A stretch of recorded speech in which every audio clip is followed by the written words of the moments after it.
Terus gue baru jalan, ya. Kira-kira 10 langkah ya turun dari puncak Ulirang. Itu dari atas ada yang manggil gua, "Bang, Bang," gitu kan. "Bang." Dimas manggil gua Abang, Kampleng manggil gua Abang, ya. Atar manggil gua Abang, Marta manggil gua Abang. Nah, saat itu suara yang manggil gua mirip banget sama suara Dimas.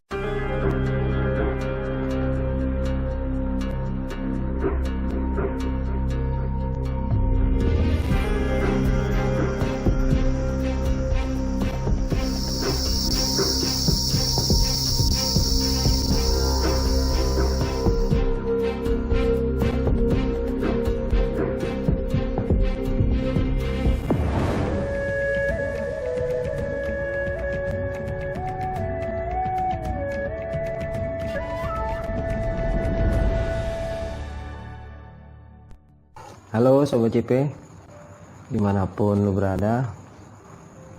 Malam ini gue mencoba menceritakan kisah atau perjalanan gue pada saat melakukan pendakian Gunung Ulirang. Sebenarnya ini pendakian double ya, Arjuna sama Ulirang. Cuma sengaja yang gue ceritain itu Ulirang duluan, bukan Arjunanya. Setelah kita sukses mendaki Arjuna, kita langsung balik lagi ke base camp kita, yaitu tepatnya di sebelum Lembah Kidang. Di situ ada mata air ya. Sebelum Lembah Kidang tuh ada sebuah mata air yang dulu gue nggak ngeh.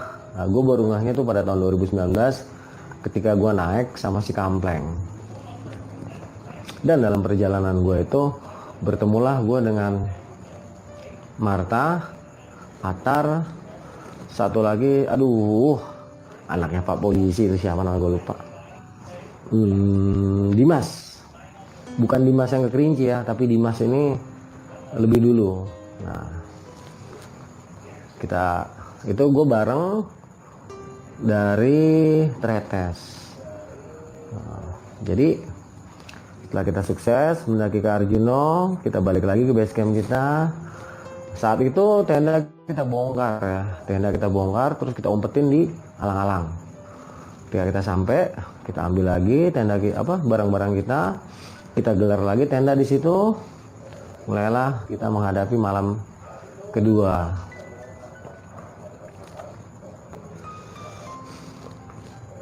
Di awal-awal sih asik-asik aja ya waktu masih sore itu, karena gue, Kampleng, Atar, Marta, Dimas, itu kita semua nyari kayu bakar. Kita kumpulin kayu bakar tuh sampai banyak. Nah, sebelum kita memulai bikin perapian, itu gue bikin margin safe dulu, seperti gue sering ceritakan. Jadi untuk main bakar-bakaran ini, teman-teman harus bisa ya membuat area aman untuk titik api. Karena dengan adanya area aman tersebut, kita bisa meminimalisir kebakaran hutan. Itu awal tuh asik dah. Marta sama Atar masak, ya masakan mereka sendiri. Gue, Dimas sama Kampleng juga masak. Jadi kita emang betul satu lokasi, satu area, tapi manajemen logistiknya masing-masing. Periode pertama yang mulai dari lepas maghrib sampai sekitar jam 10 malam itu fine-fine aja, nggak ada apa-apa. Pokoknya intinya kita happy-happy aja dah, ngobrol. Yang penting kita senang-senang tuh ngobrol. Nah, kita bahas pendakian ke Arjuna. Nah, gue tanya Atar sama si Dimas sama kalau Dimas kan bareng gue tanya Atar sama Marta, itu gue tanya gimana mereka waktu naik ke Arjuna itu aman-aman aja. Mereka jalan duluan, sempat mereka ragu, tapi akhirnya mereka sampai juga ke puncak. Nah, mereka ketemu gue itu di sekitar Watu Gede. Gue baru sampai Watu Gede, mereka udah turun ke puncak. Oke, kita kembali lagi ya. Nah, pokoknya sebelum jam 10 itu banyak banget obrolan ya, berbagai macam cerita lah. Ya, termasuk pertanyaan-pertanyaan sama gue ya. Nah, setelah jam 10 malam itu Atar, Marta masuk ke tenda mereka. Yang masih bertahan nemenin gue itu Dimas. Sementara Kampleng udah masuk duluan, Kampleng tepar. Udah Kampleng nggak lama masuk, langsung dah kedengeran suara harmonikanya tuh, yang suara ngok ngik gitu kan. Nggak lama, mungkin sekitar 1 jam itu Dimas nemenin gue di luar, terus Dimas masuk. Berhubung kayu masih cukup banyak ya, kita kayu pinus lagi.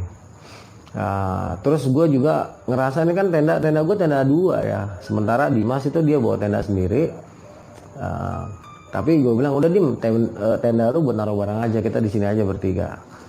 Tapi karena gue lihat ini si Kampleng sama si Dimas ini begitu masuk ke dalam tenda langsung ngorok, dan pas gue lihat space di dalam tenda juga sedikit banget, ya udah gue mutusin untuk tetap berada di luar, tetap berada di depan api unggun. Nah itu gue bikin bivak ya, bivak kecil di depan tenda gue, bivak A ya, tapi di depannya api unggun. Nah, gua tidur di situ di bivak nih. Sejam 2 jam masih enak. Tuh, kayu habis, gua masukin, tambahin. Angin waktu itu bertiup kencang ya, angin Juli soalnya. Jadi jangan ditanya dinginnya, itu dingin banget.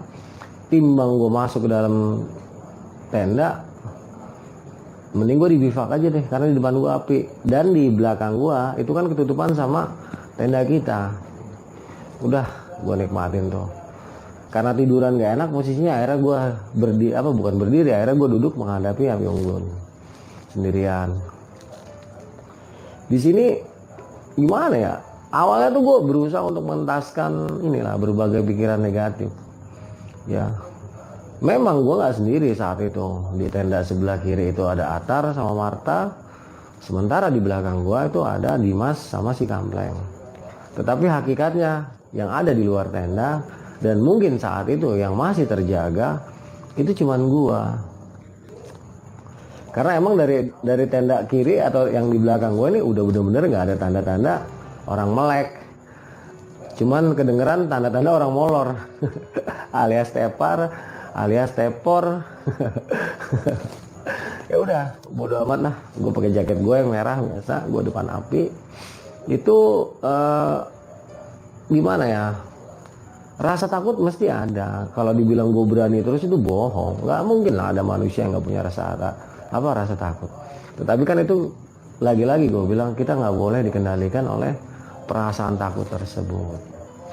Gue cuek sekitar mungkin ya udah, karena waktu itu gue ada handphone jadi gue cek sekitar jam 12 malam itu ya, angin makin kencang banget. Angin kencang terus di sebelah kanan gua yang arah Lembah Kidang itu kedengeran suara krakek kubrak. Nah posisi gua ini kan ya itu kan ada di di bawah hutan, di bawah pohon pinus ya. Di sebelah kanan gua itu ada 2 pohon pinus yang besar, sedangkan di kiri kanan gua itu ada pohon pinus yang kecil-kecil. Karena emang ini angin besar ya, gua khawatir. Ketika gue dengar suara gedubrak kencang banget, gue langsung keluar dari bivak. Itu gue ambil senter, itu gue cek lagi. Padahal sebelumnya itu kondisi ranting, kondisi pohon itu gue ada cek. Dan ini layak. Seandainya pun ada angin besar, itu ranting-ranting mereka tuh yang kalau patah bisa membahayakan kita, itu bisa dikatakan aman. Ya ini salah satu tips ya. Jadi kalau kita ngebase di bawah pohon, kita harus cek dulu kekuatan pohonnya. Jangan sampai kita main asal ngebes aja. Kita lihat nih pohonnya lapuk apa enggak gitu. Kalau nggak lapuk nggak apa-apa. Kalau emang patah juga ya udah nasib, udah takdir. Kita harus ketiban puun. Nah itu gue keluar. Ini awal mulanya malam ini. Malam ini awal mula gue mulai merasakan sesuatu sebelum akhirnya gue melihat sesuatu ya. Jadi gue cek nih, yang pohon pinus di sebelah kanan itu gue cek semua ranting, ada nggak ranting besar yang sore-sore emang gue cek nggak ada ya. Cuman malam ini gue cek lagi, gue ngeri kan. Gue cek ada nggak ranting besar yang mengarah ke kita. Kalau misalnya ada tiupan angin lagi, gue cek, oh nggak ada. Andai pun terjadi, kebetulan arah anginnya dia mengarah kemana ya? Gue bingung bilang directionnya. Pokoknya dia bukan mengarah ke tenda kita, dia mengarah ke depan. Gue lihat dari hembusan anginnya, baik yang ada di atau di daun-daun, juga di alang-alang itu mengarah ke depan. Gue cek, aman. Terus gue cek 3 pohon yang ada di pas di lokasi di lingkar ya, di lingkar base camp kita atau tenda kita. Itu gue cek semua, wah aman. Mudah-mudahan dalam hati gue ya, secara teoritis aman kan ya, tetapi kan kita tidak tahu takdir Allah seperti apa. Waspada itu perlu. Gue cek nggak ada apa-apa, udah gue tenang tuh. Gue lihat posisi kayu bakar tuh posisinya tinggal sedikit. Kebetulan di sebelah sana tuh gue lihat baru ada ranting kering jatuh yang di pohon pinus gede yang arah mata air, dia di sebelah kanan agak masuk.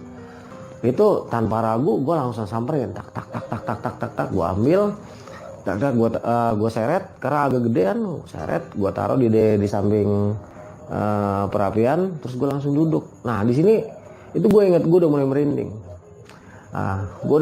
Tapi gue cuekin aja. Itu gue langsung biasa ya, gue ambil garam, terus gue baca sholawat. Nah mulai tuh garam gue bakarin gue lempar ke dalam bara api, terus bunyi beletak. Seperti gue bilang, ini bukan masalah garamnya gitu. Garam ya, mau garam dapur, mau garam kerosok, bisa jadi fungsinya sama aja. Tetapi garam ini ibarat pedang buat gue, ibarat bom, ibarat peluru yang bisa gue gunakan untuk melindungi diri gue. Setelah gue bacakan, karena gue bukan percaya sama garamnya, itu gue lempar aja ke dalam, terus bunyi beletak-beletak. Itu gue agak enak tuh perasaan gue, agak enak.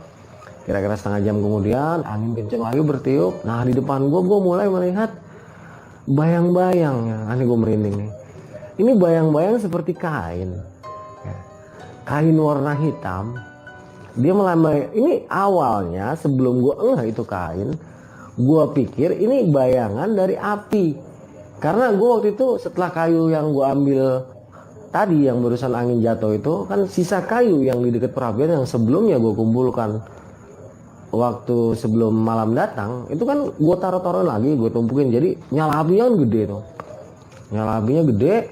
Nah gue pikir itu pertama itu bayang-bayang dari ranting pohon kah, atau bayang-bayang tendanya Dimas yang ketiup-tiup angin tuh. Dia ada salah satu bagiannya yang goyang-goyang kena angin kan. Awalnya gue pikir itu dia seperti berkibar-kibar gitu kan bayangannya. Gue liatin, kok lama-lama gue merinding ya. Gue cek lagi, gue berdiri, gue hunus belati gue lihat awalnya nggak ada apa-apa. Pas gue duduk, baru duduk, gue perhatiin tuh ada hitam gini, geblek gitu kan, kibar-kibar begitu kan. Itu persis di depan gue, di belakang tendanya Dimas. Gue perhatiin terus, ini bayangan apa ya? Gue cek tendanya Dimas, ada nggak kira-kira benda yang kalau ketiup angin, terus dia terkena bias dari nyala api, itu akan menampilkan bayangan seperti itu, goyang-goyang. Ya, gue perhatikan tendanya Dimas, gue perhatikan bayangan tersebut karena bayangan ini kan tenda Dimas agak di sebelah sini. Ya, api di sini persis di samping agak ke kiri gue ya. Jadi tepat lurusan ke tendanya si Dimas. Nah bayang itu ada di sebelah kanan. Jadi logika gue waktu itu main, bisa jadi nih dia kena efek cahaya dari nyala api. Soalnya kan lidah apinya kan goyang-goyang kan lidah apinya ketiup angin. Gue perhatiin. Akhirnya gue fokus ke arah yang seperti kain bayang-bayang ini. Gue pikir lagi, ini kalau bayang-bayang mesti nggak kayak gini. Ini jelas penampakannya. Ya ini ketika gue tuliskan di dalam fanpage, memang gue nggak ceritakan karena waktu itu gue belum berpikir untuk menuliskan genre horor di dalam tulisan-tulisan gue, apalagi dalam cerita. Tetapi di sini akan gue bongkar aja ya, gue bongkar semua. Itu gue fokus, gue perhatikan, gue sambil selawat. Itu setelah kurang lebih 15 menit gue konsentrasi, gue lihat ternyata itu benar-benar kain yang dia tuh memanjang dari atas puncak pohon pinus. Itu kain hitam ya, mungkin lebarnya sekitar 4 ubin ini. Kalau 2 ubin aja 1 meter, berarti 2 meteran. Itu buk melayang. Dalam hati gue, astagfirullahaladzim kain. Cuman gue saat itu gue diam, saat itu gue takut. Cuman gue lebih memilih untuk berperang melawan rasa takut gue sendiri. Gue lebih memilih untuk tetap takut kepada Gusti Allah ya. Gue tetap berpikir untuk mengendalikan rasa takut gue nggak mau dikendalikan oleh rasa takut gue. Jadi ketika itu gue perhatikan dia seperti itu, gue merinding hebat, gue langsung diam, gue tayamum pakai itu garam, gue campur ke debu karena waktu itu kering ya. Arjuna Ulirang saat itu lagi kering-keringnya. Jadi gue campur sama debu, gue buat tayamum dulu. Gue tayamum, selesai tayamum, gue baca Assalamun ala Muhammadin fil alamin ya sayyidi ya Rasulullah. Assalamualaikum ya ayuhan nabi wa rahmatullahi wa barakatuh. Ya Allah, tiada daya dan upaya melainkan karena pertolonganmu ya Allah. Terus gue baca ya sayyidi ya Rasulullah, ya sayyidi ya Rasulullah, ya sayyidi ya Rasulullah, ya sayyidi ya Rasulullah, ya sayyidi ya Rasulullah, ya azimu, ya azimu, ya azimu. Terus gue hembuskan, baca lagi. Tapi bacanya nggak kayak gini ya. Kalau gue ngebacanya persis seperti ketika gue melakukan itu, ya lu nggak bakal denger kan suara hati, nggak bakal denger kan. Tapi ini gue itu, jadi posisinya ketika itu lidah gue tempelkan ke langit-langit mulut, terus gue diam, gue pejamkan mata gue baca itu. Semakin terpejam itu semakin jelas ya. Ini lagi-lagi gue katakan kepada rekan-rekan, tidak semua orang bisa melakukan hal seperti ini atau memiliki kekurangan seperti ini. Ini gue anggap sebuah kekurangan ya, dimana terkadang mata ini tidak seperti mata pada umumnya. Percaya atau tidak percaya, gue kembalikan lagi kepada teman-teman.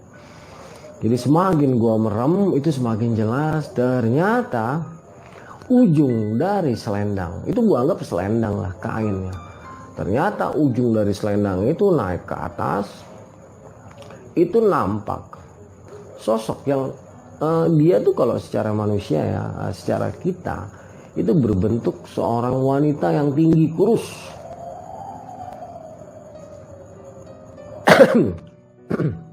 Jadi di saat ketika ujung dari selendang tersebut terlihat, itu betul-betul seperti sosok wanita. Ini tanpa wajah ya, hanya terlihat tangannya itu kurus, panjang ya, nggak kelihatan kuku-kukunya, nggak ada. Gue cuma melihat itu sosok tinggi kurus ya, rambutnya terurai sampai setengah pohon pinus.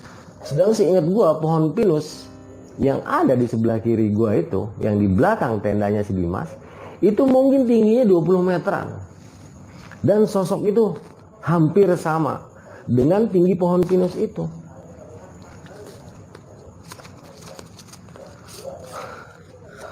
Itu dari ujung kakinya dia sampai ke atas itu hanya hitam. Itu tangan-tangannya terlihat kurus-kurus ya, kurus, bener-bener kurus tangan-tangannya, sampai jari-jarinya terlihat ya hitam, nggak seperti kayak gua ngelihat penampilan makhluk astral yang mungkin terlihat bentuk wajahnya gitu kan, atau terlihat raut wajahnya sehingga terus tangannya juga kelihatan ada kuku. Ini nggak sama sekali, hanya full black color, mulai dari ujung kaki sampai ujung kepala. Dan dia diam, tidak bergerak. Itu jangan ditanya merindingnya, gue langsung merinding. Gue sampai sempet kepikiran untuk segera masuk ke dalam tenda gabung sama anak-anak ya. Cuman ketika pikiran itu terlintas, gue tuh nggak bisa bangun. Mau bangun tuh berat banget, mau bangun tuh berat. Akhirnya gue nenangin diri tuh nggak cepet ya. Mungkin kalau gue inget-inget itu sekitar 15 menit sampai 20 menit dah. Itu cukup lama. Gue bener-bener gagap dibikin. Gue terkejut. Memang tampilannya cuma sekedar kayak gitu, tapi energi yang dihasilkan ya mungkin nggak semua dari teman-teman ini bisa merasakan. Seperti gue bilang ya, seluruh makhluk Allah itu memiliki energi, baik benda mati maupun benda hidup. Benda mati pun memiliki energi, apalagi benda hidup, walaupun itu hanya pepohonan. Nah, ini jelas makhluk Allah yang diciptakan tak kasat mata, atau bahasa kerennya kita bilang sebagai makhluk astral. Tentunya mereka jelas memiliki energi yang sangat berbeda dengan energi kita yang memiliki tubuh kasar ya. Nah, tubuh kasar ini karena tubuh bagian halus kita, bagian batin kita sudah merespon, otomatis tubuh kasar kita juga akan merasakan ya apa yang direspon oleh bagian dari batin kita. Biasanya itu merinding, atau ketakutan yang luar biasa. Nah saat itu gue semuanya ngerasain ketakutan yang luar biasa sama merinding yang juga luar biasa. Gue sampai gue diam, itu gue agak susah untuk baca selawat aja, gue agak susah. Akhirnya ya lagi-lagi semua kembali kepada ketenangan. Ujuk-ujuk ya, ketenangan itu akan sulit sekali timbul jika aliran nafas kita itu nggak teratur. Jadi kuncinya, ini teori ya, sangat mudah untuk mengatakannya, ya sangat mudah untuk berkomentar lah. Intinya tuh sangat mudah untuk berbicara. Tetapi pada saat itu, walaupun gue tahu teorinya, itu untuk bisa mengatur aliran nafas agar normal ya, agar pasokan darah ke kepala itu kembali seperti sedia kala, itu cukup sulit. Karena apa? Karena ada energi yang membuat kita tertekan habis-habisan, sehingga baik fisik, baik lahir maupun batin kita pada saat itu mengalami tekanan yang cukup hebat. Tetap gue usahakan, gue tarik nafas, gue tahan, terus gue bentak, terus gue lepas lagi. Gue tarik nafas, gue tahan, gue bentak lagi. Itu entah berapa kali, sampailah ke titik dimana gue tarik nafas, kaki gue tuh nggak menggigil lagi, badan gue nggak menggigil lagi. Nah, gue tahan. Itu sempet satu ucapan selawat ditambah dengan satu ucapan Asmaul Husna itu masuk ke dalam relung hati, kemungkinan besar ya. Jadi ketika gue tarik nafas, gue tahan, gue langsung baca ya Sayyidi ya Rasulullah, ya azimu, ya azimu, ya zabar, ya mutakabir. Gue bentak, ya zabar, ya mutakabir, ya azimu, ya Sayyidi ya Rasulullah, ya zabar, ya azimu, ya zabar, ya mutakabir. Gue bentak. Itu sekitar 2 atau 3 kali berhasil menenangkan nafas. Terus gemetar di kaki gue tuh udah jauh berkurang. Gue lihat lagi ke penampakan yang ada di sebelah kiri gue, tepatnya di pohon pinus yang ada di belakang tendanya Dimas. Itu gue langsung bilang, Assalamualaikum ya ayuhan nabi warahmatullahi wabarakatuh. Wahai makhluk Allah, Anda makhluk Allah, aku pun makhluk Allah. Nah, keberadaan Anda dengan energi yang Anda miliki sangat mengganggu. Saya minta maaf sebagai tamu di sini, sebagai tamu yang berkunjung semata-mata karena Allah kehendaki. Saya mohon maaf. Tolong, andai pun hendak menampakkan diri, tolong jangan menggunakan energi Anda, karena energi Anda sangat tidak nyaman untuk bergesekan dengan energi saya. Enak ngomongnya, betul, enak. Pada saat itu cukup lama ya. Akhirnya karena memang dia malah meningkatkan energinya, dia nggak ada jalan lain. Gue langsung diam, gue wudhu lagi. Sisa garam yang ada di kantong kresek, garam krosok, karena si kampleng kan gue suruh bawa, dia nurut gue suruh bawa tuh. Itu gue baca lagi, ya gue bacain lagi.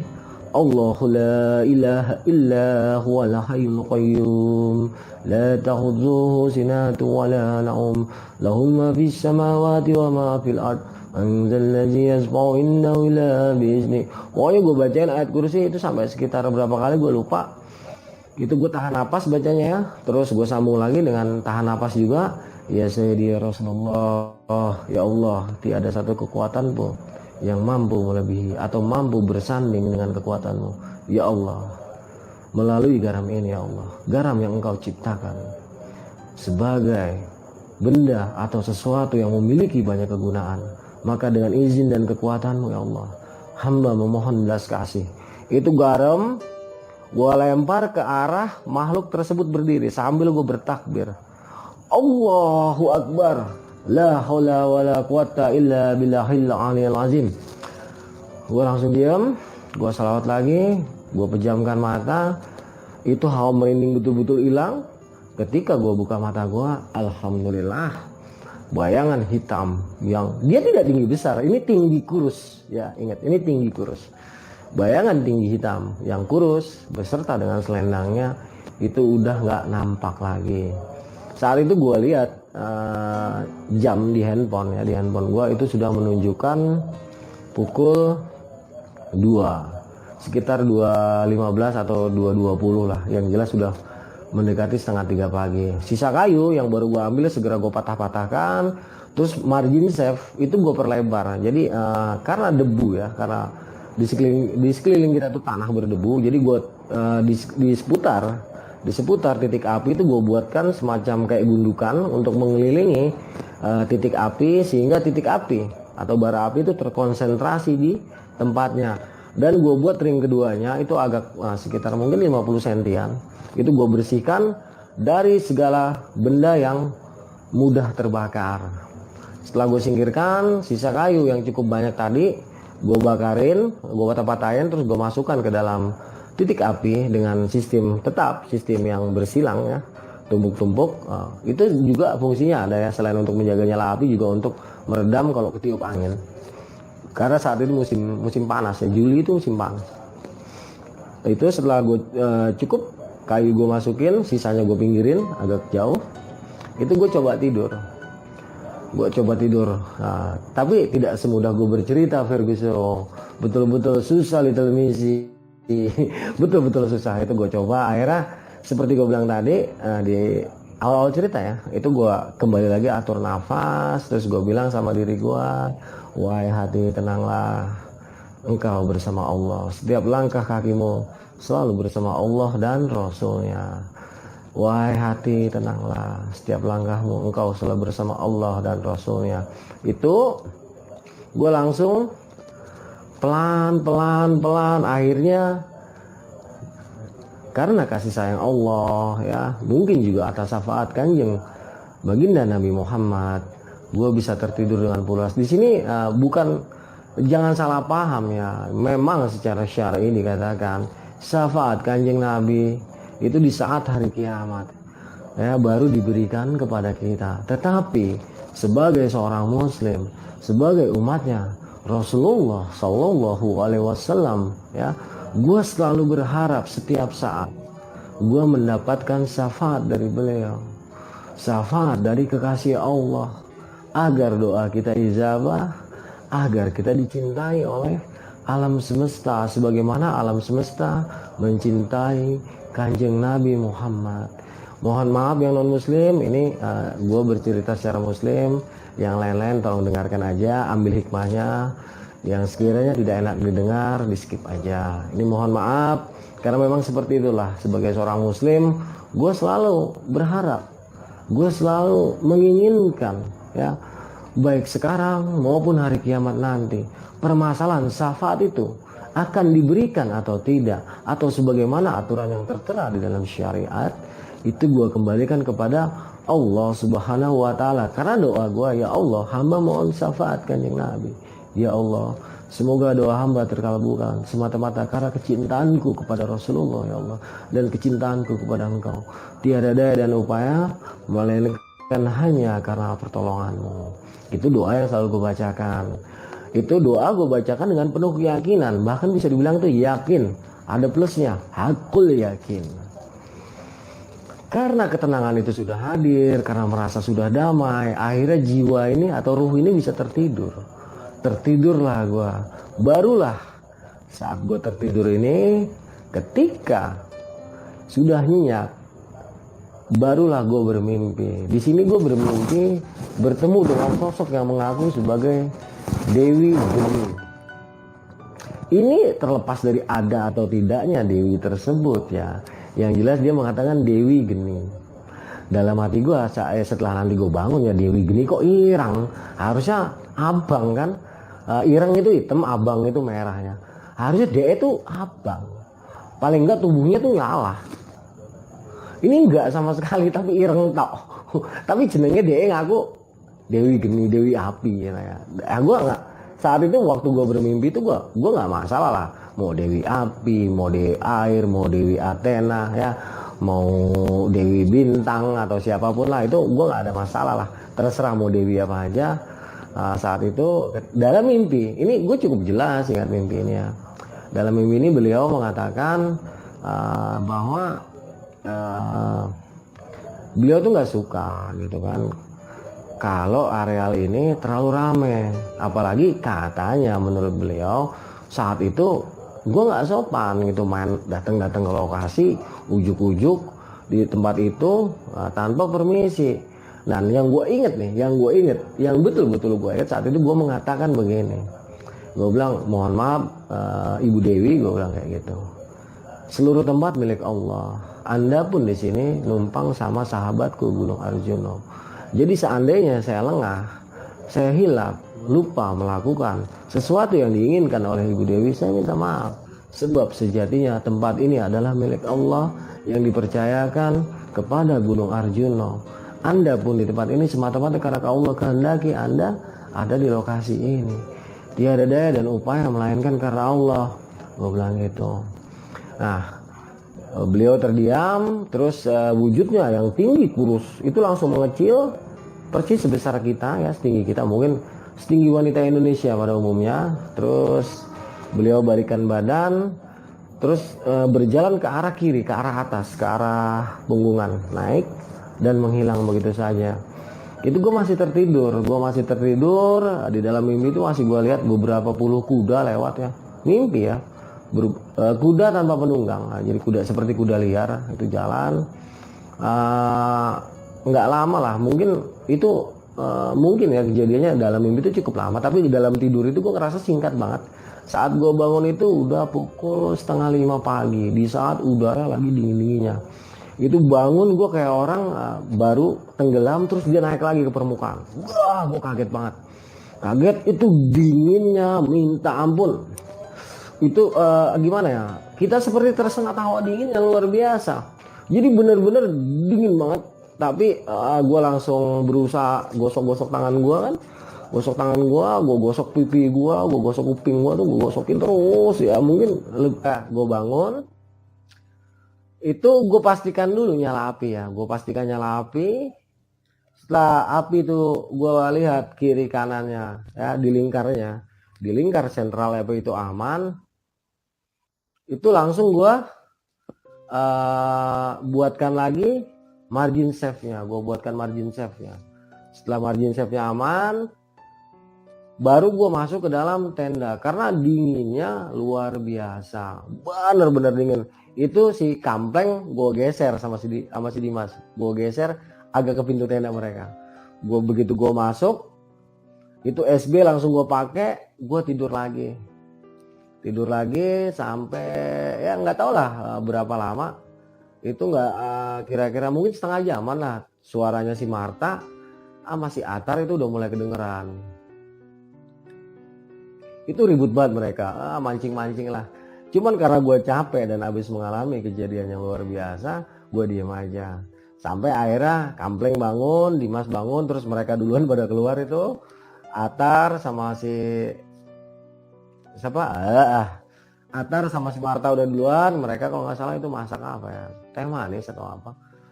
Nggak lama jadi, setelah masakan mereka itu udah jadi, gue baru dibangunin. Bang, bangun bang gitu.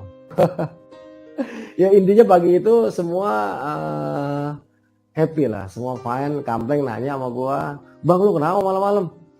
Dia sempat dengar. Kampleng itu ternyata sekitar 2:30 pagi dia bangun, dia sempat dengar gue kayak baca-bacaan sesuatu. Gue bilang sama Kampleng, iya Pleng, gue baca-bacaan Pleng, tapi dalam hati gue nggak mungkin lu bisa dengar. Enggak bang, pas lu lagi ngomong-ngomong kayak ngucapin salam, kata Kampleng. Oh iya, kalau itu gue pas banget menggunakan lisan. Udah gak usah dibahas Pleng, ntar aja, gue bilang kayak gitu. Dah, kita sibuk lagi masak, ya sekitar 2 jam lah ya. Sampai sekitar jam 8, itu urusan masak-memasak selesai. Terus Atar, Dimas, sama Marta, itu nanya, bang kita summit ke Ulirang jam berapa? Ya kalau bisa sekarang, jangan terlalu siang. Soalnya nanti kita ngejar ke Tretesnya tuh agak jauh. Kalau dari Pondokan itu kan lumayan, belum dari Pondokan ke lokasi kita ini. Terus kita nyimpen barangnya di mana bang? Nantilah ada satu titik antara tempat gue ngebase sama Pondokan itu, gue punya satu titik safe untuk naruh barang-barang. Karena di saat itu lagi rawan ya, barang-barang pendaki itu hilang, dicuri. Nah, langsung setelah kita udah kelar semuanya, kita packing, udah beres semua, barang-barang udah rapi di keril. Kita bergerak sekitar 10 menit ke arah Pondokan. Nah, di satu titik di mana alang-alang cukup lebat, cukup tebal, gue bergerak naik ke atas. Nah, Itu keril-keril kita taruh di situ, tapi tidak bertumpuk-tumpuk ya. Kita taruh satu-satu, kita tutup dengan kebetulan di situ ada pohon rubuhnya ya. Jadi di balik pohon rubuh kecil itu kita tutupin dengan alang-alang. Terus jejak kita di saat kita datang itu kita rapihkan lagi, seakan-akan rerumputan yang tadi kita injak untuk menaruh barang-barang itu tidak pernah diinjak oleh manusia. Dah beres, mulailah kita bergerak menuju ke pondokan. Itu sekitar 10 menit lah, jalan datar kan, datar turun dikit naik landai trek, nanti belok ke kiri turunan, sampailah kita di pondokan. Pondokan kita ke kanan sedikit ya, kita ngisi air lagi, karena gue bilang ngisi airnya gak usah di sini, nanti aja di pondokan gitu. Ngisi di pondokan itu seorang bawa 2 botol gede, termasuk gua juga bawa 2 botol gede, karena gue bilang ini lumayan ya, dari pondokan ini sampai ke puncak Welirang ini lumayan, sekitar 3 jam atau 4 jam. Bukan masalah jaraknya, tapi kondisinya itu terik. Nanti selepas kita dari hutan pinus ini ya, nanti Welirang itu ya oke, di awal-awal lepas dari pondokan itu masih agak nyantai, tetapi nanti setelah landai ya, naik dulu parah, terus landai ya lama sekitar setengah jam. Setelah landai itu sampai nanti kita ke lapangan terbuka pertama yang ke kirinya itu ke Kembar 2, itu jalurnya udah bikin dengkul nangis alias jerit-jerit, bener-bener parah banget dan panas, bener-bener terik lepas dari situ. Apalagi di saat kita nanti udah lepas areal itu, nah makanya gue bilang kalau bisa bawa air banyak. Ya udah anak-anak nurutin tuh, karena memang gua kan udah bolak-balik ke Arjuna sama Welirang. Mereka mendengarkan. Saat itu terbilang fisik gue udah cukup letih ya. Udah, karena gue udah mulai umur 40-an ya. Jadi ketika memang saat itu tahun 2019 gue umur 42. Ya jadi fisik itu kadang kalau lagi full power, kalau lagi capek ya, dalam artian kalau lagi drop tuh ya gampang drop. Karena gue udah mulai drop, anak-anak kan nanya sama gue, Bang jalur jelas, karena ini jalurnya penambang belerang, jadi nggak mungkin nggak jelas. Udah ikutin aja jalur besarnya. Nah nanti sedikit agak rawan setelah kita lepas lapangan kecil yang pertama, masuk ke dalam hutan Candigi, ya itu enak adem. Nah nanti kita melipirin jurang, di situ terkadang walaupun jalurnya jelas, tapi kan gue nggak ceritakan kalau di situ tuh suka ada kejadian mistis. Gue nggak ceritakan, cuman gue bilang pokoknya di sini nanti tahan dulu, kalau bisa bareng-bareng. Ya jangan apa namanya, jangan misah-misah. Oke bang. Atar sama Marta ini fisiknya wow, mereka masih remaja belasan tahun.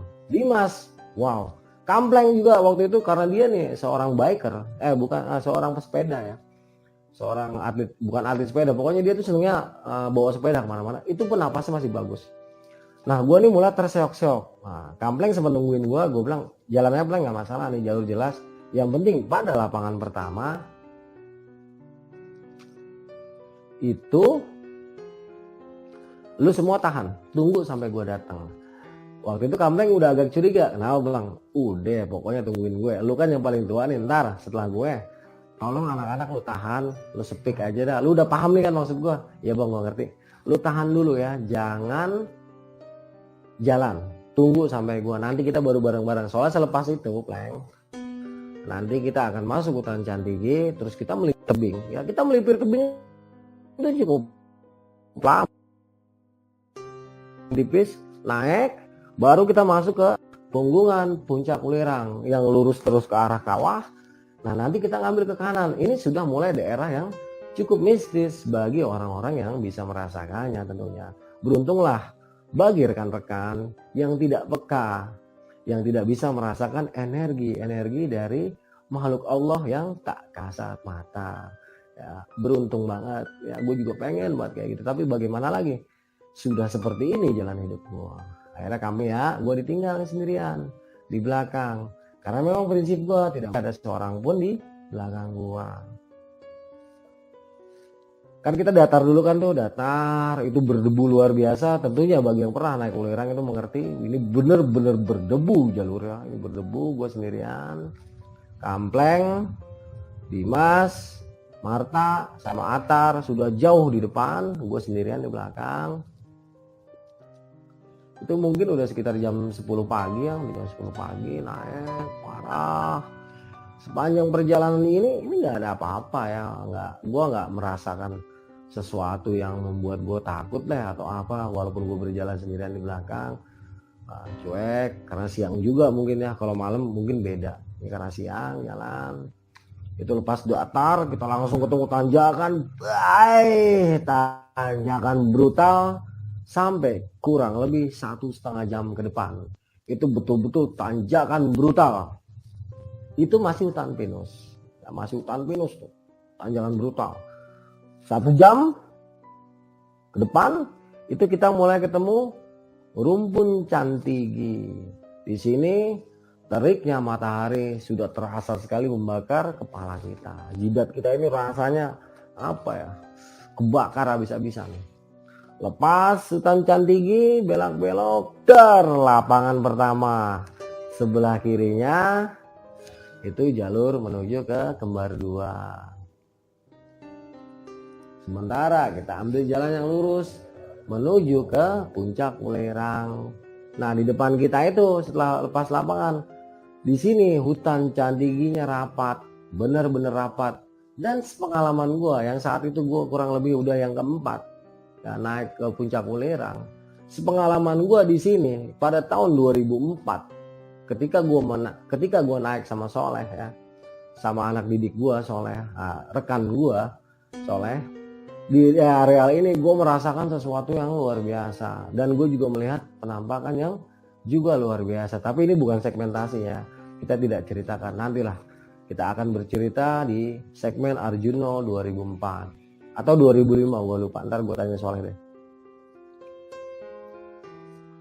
Nah, ketika sampai situ anak-anak tuh semua udah ngumpul nungguin gua. Begitu sampai mereka mau langsung jalan, gue bilang buset, ntar dulu, istirahat dulu lah, gila jantung gua kelar kalau langsung diterusin.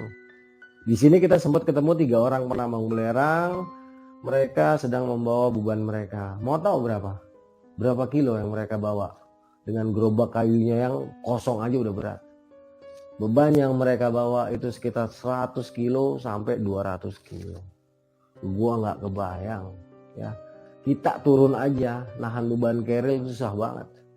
Ini ya, para pendekar gunung ini mereka nahan beban tubuh mereka, nahan beban gerobak plus nahan bawahnya. Jadi bisa dikatakan mereka tuh nahan beban 300 kilo setiap turun.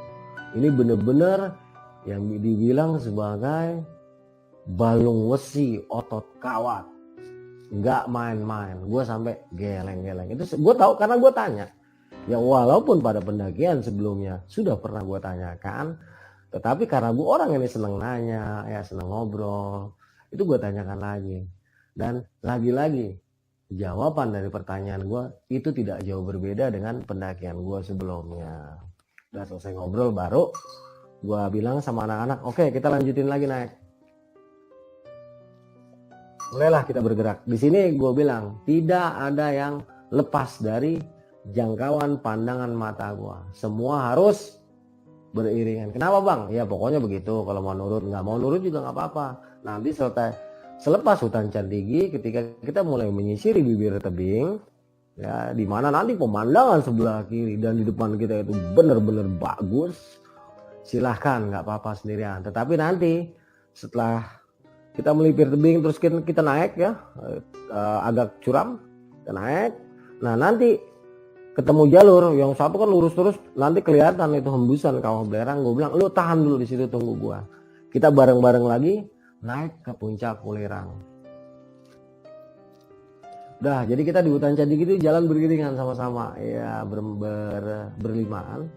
Kalau nggak salah waktu itu yang di depan itu si Marta, belakangnya Atar, Dimas, baru Kampleng, dan gue biasa bontot di belakang.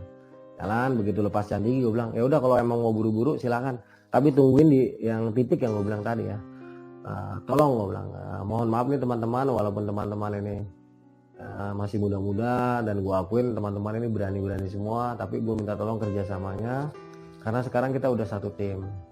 karena kita udah satu tim, berhubung gue di sini yang paling tua di antara teman-teman, dan berhubung juga gue yang kemungkinan besar lebih banyak pengalamannya dibanding teman-teman, gue mohon kerjasamanya. Ini mohon maaf, bukan bermaksud untuk mengambil komando ataupun memerintah-merintah ya. Gue minta tolong please.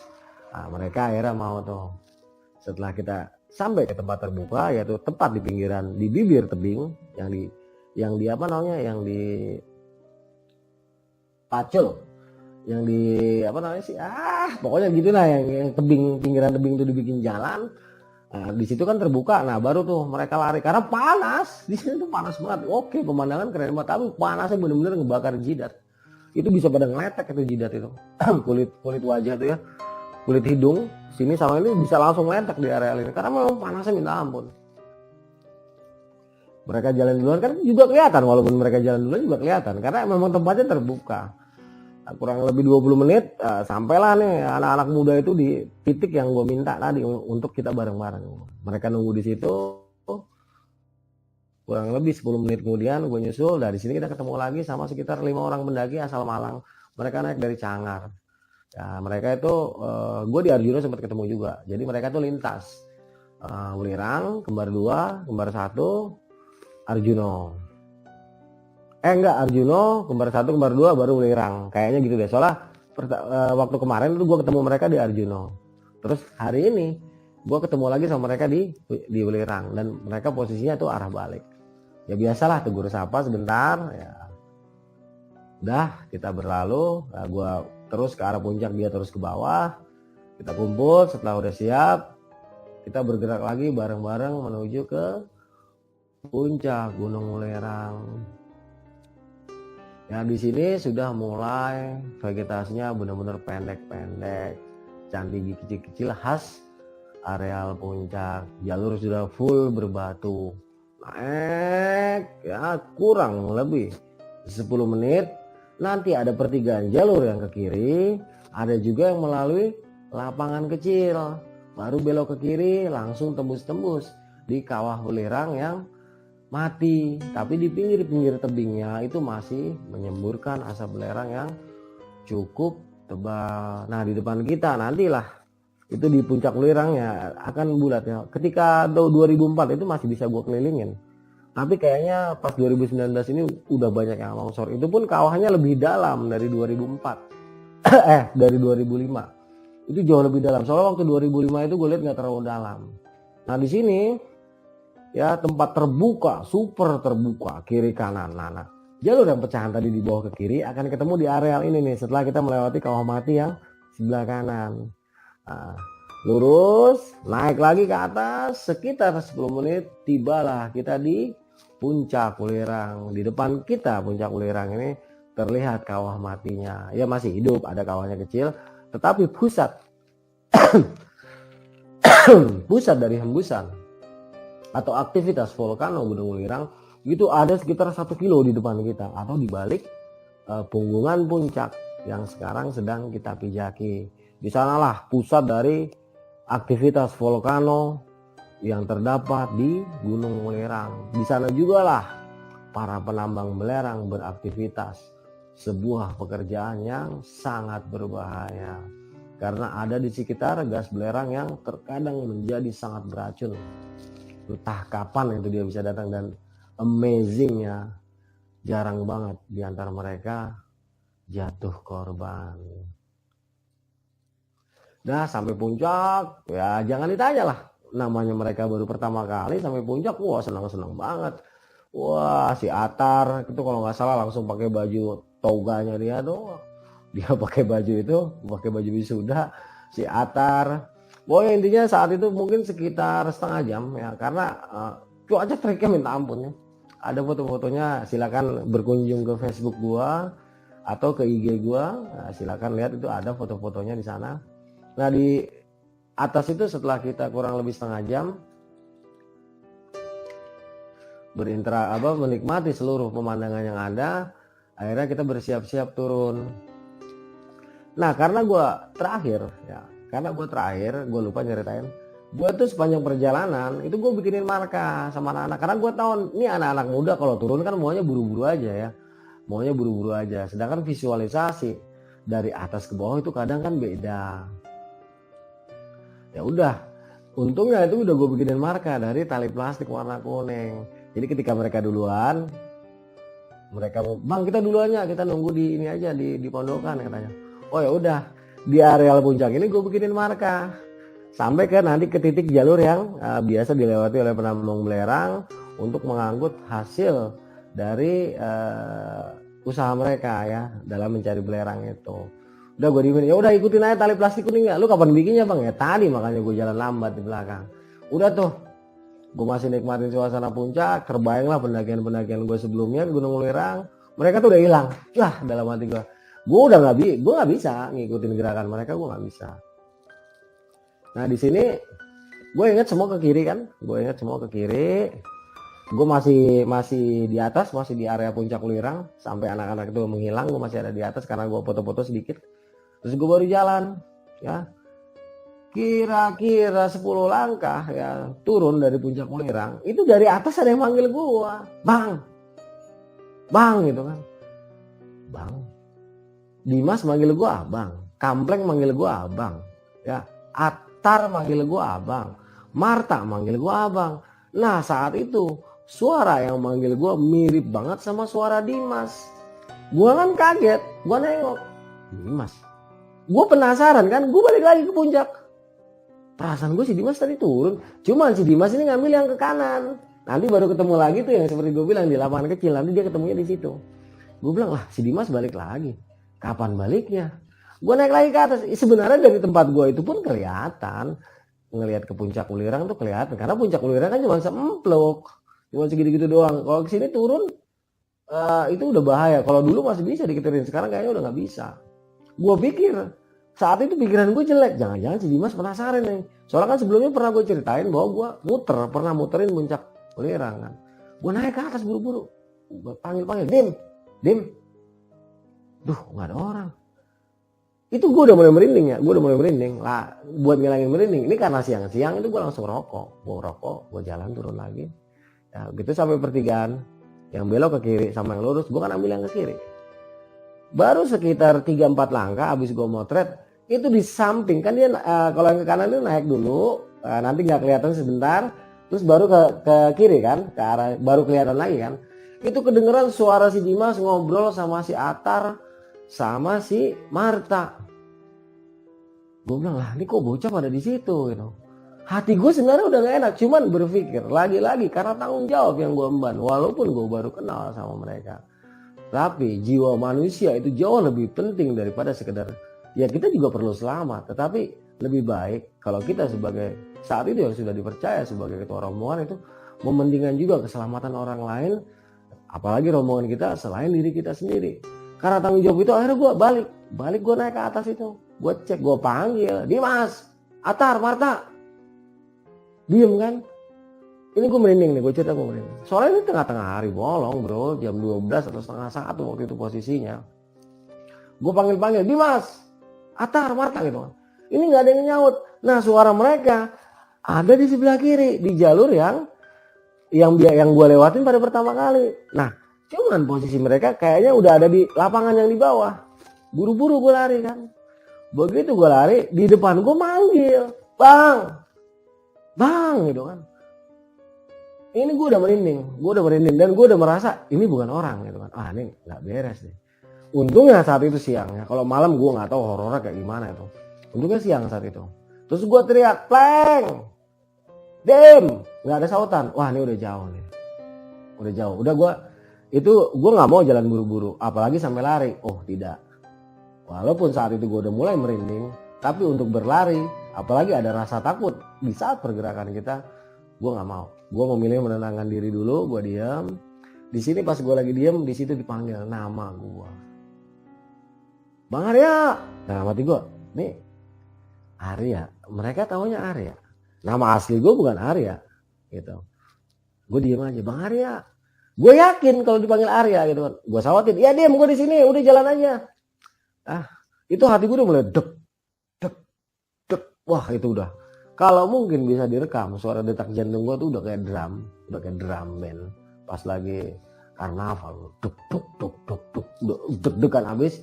Gue tenangkan diri, gue jalan. Begitu gue sampai ke lokasi di tempat yang manggil-manggil gue, dari atas terlihat, ini siang bolong ya, 3 orang, betul-betul 3 orang, tetapi benar-benar tidak menyerupai Dimas, tidak seperti Arta, juga tidak seperti si Atar. Mereka pendaki bertiga ya di atas gitu, berjalan agak cepat di jalur yang sebelah kanan yang gue bilang tadi. Mereka tuh bergerak seperti apa? Jadi kayak seperti kelebatan, dep dep itu ke arah situ. Itu gue langsung merinding total. Gue langsung diam. Gue khawatir sama anak-anak di depan. Khawatirnya justru ada yang menyerupai gue dan mereka ngikutin gue. Yang sebenarnya itu bukan gue. Gue tenangkan diri dulu, gue tarik nafas, gue isi dengan ya Sayyidi ya Rasulullah, ya Azimu ya Jabar ya Mutakabir, ya Sayyidi ya Rasulullah, ya Azimu ya Jabar ya Mutakabir. Itu sekitar 3 kali gue tahan nafas, gue gentakkan lagi kaki ke bumi. Allahu Akbar, la haula wala quwata illa billah, la ilaha illa azim. Langsung gue jalan, tak gue jalan cepet tapi teratur ya, tak. Begitu gue jalan sampai ke titik dimana kita bisa melihat jalur di pinggir tebing yang seperti ular, gue lihat Marta, Dimas sama Atar udah jauh di depan. Mereka udah mau memasuki hutan Cantigi. Nah, Kampleng posisinya baru turun dari pertigaan tadi itu, baru turun dia di tebing yang di jalur yang terjalnya menuju ke jalur datar. Nah, Kampleng itu nungguin gue di situ karena kata Kampleng waktu itu dia ngerasa nggak enak, makanya dia nungguin gue. Walaupun dia waktu itu Bang Arya mah udah, pokoknya dia waktu itu merasa gue udah gak usah diragukan walaupun di belakang. Tapi saat itu karena dia juga udah cukup tua ya, si Kampleng udah umur 30-an. Waktu itu Kampleng kalau nggak salah 34 atau 35 gitu. Itu dia nggak enak gitu, dia nungguin gue. Begitu gue liat, Pleng, alhamdulillah nungguin. Anak-anak gimana Pleng?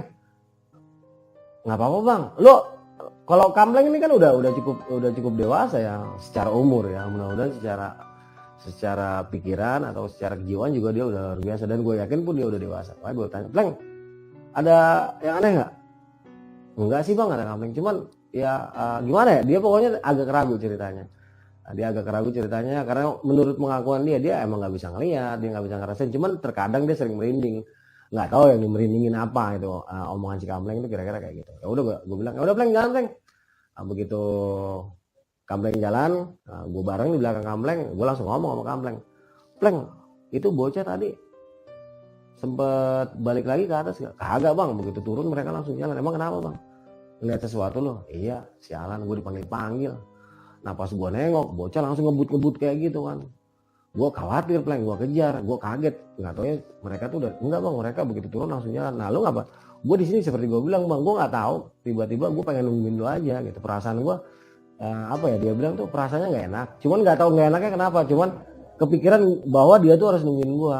Gue bilang udah, oke Pleng, thank you. Gue bilang thank you. Udah kita jalan. Nah sampailah kita ke hutan Cantigi yang lebat tadi, yang rapet tadi. Nah di sini gue melihat ya seperti yang gue lihat di saat tahun 2005, yaitu ada seseorang ya, sesuatu yang menyerupai seseorang. Dia itu berpenampilan seperti para penambang belerang. Dia posisinya itu ada di sebelah kanan jalur yang di bekas kayak sungai gitu. Posisi dia tuh ada duduk di situ, gerobaknya terbalik, dan posisinya tuh tertindih oleh beban bawaannya. Ini gue cukup tanda tanya ya, terlepas dari iya atau tidaknya apa yang gue saksikan ini, gue anggap aja lah ini seperti itu. Mungkin ini bukan representasi dari kejadian yang sesungguhnya, gue nggak paham lah. Karena pada saat itu gue melihat penambangan seperti itu. Ketika gue diam melihat ke arah situ, si Kampleng nungguin gue, Bang kenapa Bang? Enggak, udah jalan lagi. Anak-anak nunggu di depan Bang. Ya udah kejar. Nah si Dimas ternyata yang nunggu cuma Dimas gitu. Dia nunggu bukannya karena mau nungguin gue, karena emang capek katanya. Atar sama si Marta itu udah nggak kelihatan. Menurut Dimas, Atar sama Marta udah jalan duluan. Ya, udah bareng tuh gue bertiga jalan sama Dimas sama Kampleng. Biasa gue paling belakang. Kali ini kita udah beriringan. Terus kira-kira 2 jam kemudian sampailah kita ke Pondokan. Itu udah sekitar jam 3 sore. Ya gue lihat di handphone ketika itu udah jam 3 lewat lah. Tepatnya lewat berapa, anggap aja udah jam 3 lewat. Dah, gue bilang, oh udah cabut, langsung ke tempat kita naruh keril. Udah langsung bergerak lagi sama-sama. Sampai di tempat naruh keril, ambil, balik lagi kita ke pondokan. Nah di pondokan kita istirahat dulu sebentar. Itu udah jam 4 kurang. Istirahat. Itu bikin teh manis dulu gue inget. Nah, bikin teh manis. Selesai ngeteh, kita langsung bergerak turun. Tak, tak, tak. Nah dalam perjalanan turun ini, sepanjang hutan pinus, sampai nanti kita ke Kop-Kopan 1, itu nggak ada masalah. Cuman sedikit masalah ketika Atar kakinya tuh terkilir. Ya ketika Atar kakinya terkilir, terus Marta jalan duluan karena menurut si Atar itu jalan duluan karena menurut Marta nggak apa-apa, udah tinggal aja gua nggak apa-apa gitu. Kan gua waktu itu jalan juga paling belakangan ya, menjelang masuk ke Kop-Kopan 1 itu tempat mata air. Itu pas mau turunannya yang setelah kita muter-muter itu tuh jalanan batunya muter-muter, gue ngambil jalan potong, jalan pintas. Nah gue ketemu sama si Marta, gue bilang, tak, gue tunggu di bawah situ ya, gue soal kaki gue udah gak kuat banget nih. Lu ikutin jalan ini aja, jangan ikutin jalan yang lain. Oke bang, kata dia.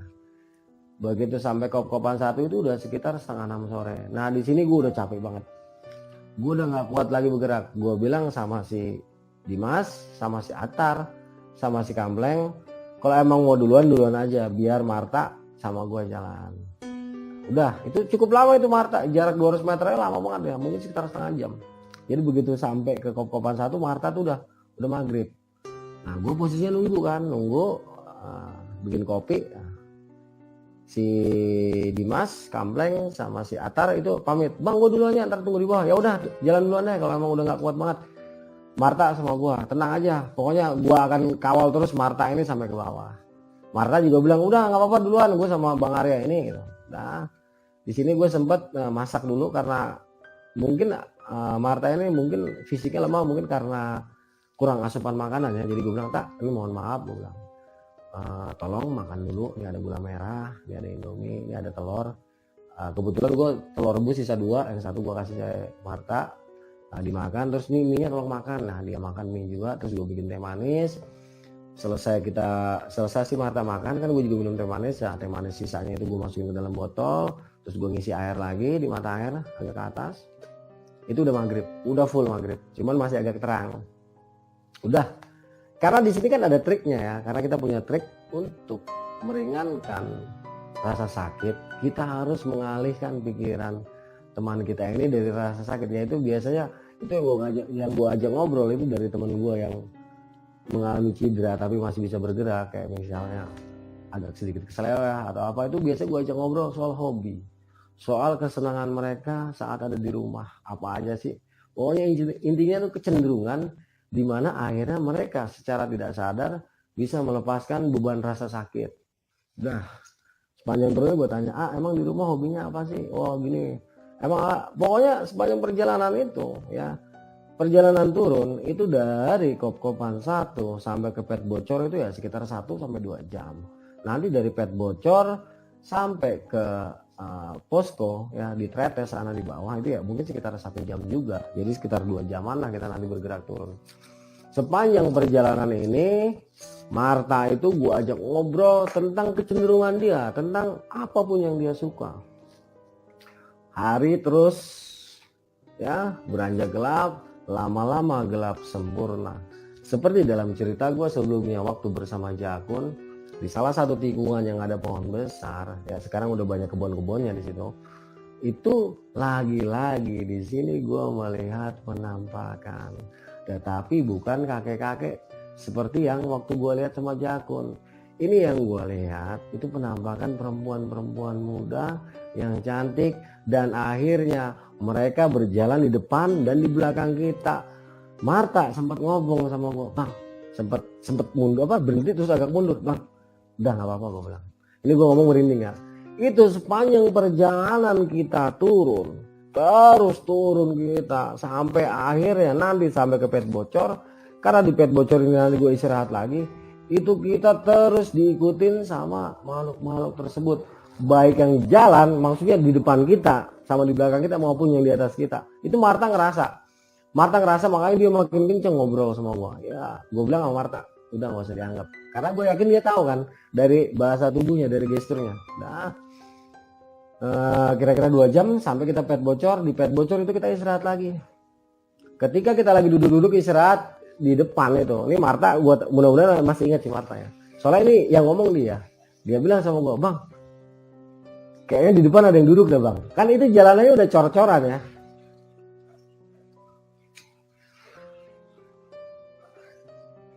Itu jalanannya udah cor-coran ya. Nah di tengah cor-coran itu menurut Marta ada orang duduk. Dia nggak gede, nggak tinggi, nggak percis kayak kita. Tetapi logikanya kalau mata biasa itu nggak bisa lihat, orang gelap gulita. Nah Marta ngelihat pada waktu itu, bang, ada orang tengah jalan duduk katanya. Gue langsung merinding kan. Merinding, gue ngambil air pet bocor, gue wudhu karena ada air, gue nggak tayamum, gue wudhu, terus gue minum air, terus si Marta gue kasih air lagi, lu dehidrasi nih, gue bilang, minum air yang banyak ya bang. Gue minum, itu sekitar 15 menit kita istirahat di pet bocor, gue bilang jalan lagi tak, jalan lagi. Nah dari pet bocor kira-kira 100 meter ke depan, gue ambil jalur yang kan kita belok tuh nanti, nggak ngikutin jalan yang menuju yang lewat pinggiran hotel ya, enggak, kita nanti dibelokin ke kebun-kebun, nanti kita turun. Nah itu kan jalannya hutan-hutan ya, hutan bambu segala macem. Nah pas masuk jalan yang berbatu atau makadam ya, makadam di antara hutan-hutan bambu ini, si Marta di depan mata melihat penampakan Mr. P atau Mrs. P. Apa tuh? Pocong. Marta sempat kaget, sekaget-kagetnya dia sempat mundur, tapi gue tahan, jalan gue bilang. Jalan, biarin aja. Ngomel gue bilang, ngomel jangan takut. Ngomel, sengomel-ngomelnya, kalau emang susah baca ngomel. Ngomong apa aja terserah gue bilang gitu kan. Pokoknya lu ngomong aja, ngomong. Ini bener-bener anjir. Gue bener-bener sepanjang perjalanan nih. Karena itu mulai tercium, ya ini Marta pasti inget banget. Ya Marta, lu kalau nonton lu komentar nih ya. Itu mulai tercium bau wangi seperti bau kemenyan. Itu menyengat, bener-bener menyengat, lepas dari tanah masuk ke makadam, di depan dia ada Mr. P atau Mrs. P. Itu terus jangan Mr. P ya, itu lain. Ya pocong itu baunya terus menyengat, dan pocong itu ngikutin kita sampai kita ke gerbang yang ada di dekat Tretes. Nah di situ baru hilang semuanya tuh, yang pas ada bangunan nggak kepake sebelah. Nah, kalau kita turun itu sebelah kiri berarti ya, kalau kita naik ada sebelah kanan. Nah Mr. P itu hilang di situ. Begitu juga dengan bau-bauan tuh hilang di situ. Begitu hilang di situ semua. Marta paksain jalan, brak. Sampailah kita ke pos. Langsung tuh kita istirahat di rumah. Nah di sini gue ketemu sama anak Malang, tapi dia kuliah di Bandung. Kebetulan juga dia sering baca cerita gue di fanpage. Ya udah kita ngobrol-ngobrol, dan yang kita obrolin pun di bawah itu nggak jauh-jauh dari mistis. Ini Mas siapa gue lupa namanya ya. Mas kalau nonton inget kita ketemu di Tretes ya, di base camp tuh. Kita ngobrolin setan ya, termasuk pengalaman situ ketika melintas lewat Purwosari, terus ketika situ juga lintas lewat Tretes ya. Situ ketemu hal menyeramkan, terus kita juga tadi cerita kita diikuti oleh Mr. Pocong atau Mrs. Pocong, dan bau wangi menyengat sepanjang perjalanan. Itu kalau ingat tolong komentar ya. Salam. Ya alhamdulillah. Mudah-mudahan kita bisa berjumpa lagi. Wah di sini cerita makin seru nih. Sampai sekitar 1 jam kemudian kita makan, ya makan ditraktir tuh sama Marta gua. Bang Arya mau makan apa aja? Bebas, saya yang bayar katanya. Alhamdulillah Marta, makasih banyak kata. Makan, cerita-cerita lagi. 1 jam kemudian gua udah nggak sanggup lagi untuk menahan mata ini untuk tidak terpejam. Ya tertidurlah gua di salah satu bagian di depan teras rumah tersebut. Sekitar jam 2:30 gue bangun. Itu lokasi base camp udah rame banget ya. Oke lah teman-teman, itulah kisah dimana gue dipanggil-panggil, tapi pas gue nengok nggak ada apa-apa. Justru yang kelihatan cuma 3 bayangan hitam yang berkelebat cepat sekali di areal puncak Belerang. Oke, Ya, itu cerita gua. Sampai jumpa di live story, live streaming lainnya untuk kisah-kisah gua. Gua Arya Sena undur diri. Wassalamualaikum warahmatullahi wabarakatuh.